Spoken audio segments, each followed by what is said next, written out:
Infertility అని ఎప్పుడు అంటారు, ఎప్పుడు డాక్టర్ని కలవాలా పిల్లల కోసం? ఇది చాలా కామన్గా అందరికీ ఉండేదేనండి.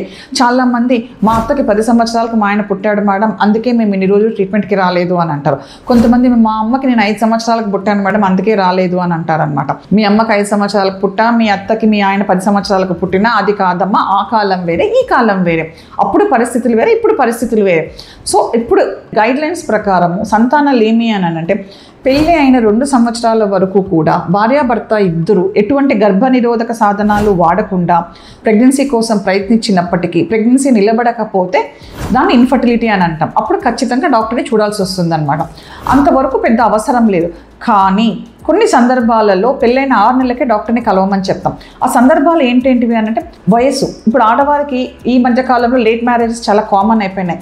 ఏదర్ కెరియర్ పరంగా కానివ్వండి, ఎడ్యుకేషన్ పరంగా కానివ్వండి, లేట్ మ్యారేజెస్ అనేవి చాలా కామన్గా జరుగుతున్నాయి. సో ఏజ్ 35 years తర్వాత మీరు డాక్టర్ని, మీకు మ్యారేజ్ అయింది అనుకోండి, కానీ ఇమ్మీడియట్గా 6 నెలలకి మీరు డాక్టర్ని కలవాల్సి వస్తుంది. అలానే మీకు పెళ్ళికి ముందే మీ గర్భాశయానికి కానీ అండాశయానికి కానీ లేదా ఇంకా వేరే ఏదైనా ఆపరేషన్స్ పొట్టలో ఏదైనా జరిగి ఉంటే ఇమ్మీడియట్గా డాక్టర్ గారిని కలవాలి. పెళ్ళికి ముందు ఫైబ్రాయిడ్ గడ్డలు అనేవి ఏమన్నా ఉండి మీకు మయోమెక్టమీ లాంటి ఆపరేషన్ జరిగి ఉంటే కూడా పెళ్ళైన 6 నెలలకు గర్భం కానీ మీకు అందకపోతే ఇమ్మీడియట్గా డాక్టర్ని చూడాల్సి ఉంటుంది. అలాగే మగవారిలో పెళ్ళికి ముందు వారికోసీల్ ఆపరేషన్ కానీ హైడ్రోసీల్ ఆపరేషన్ కానీ ఇది ఏదైనా మీకు జరిగి ఉంటే మీరు పెళ్ళైన 6 నెలలకే మీ వైఫ్ ప్రెగ్నెంట్ కాలేకపోతే ఇమ్మీడియట్గా డాక్టర్ గారిని చూడాల్సి ఉంటుంది.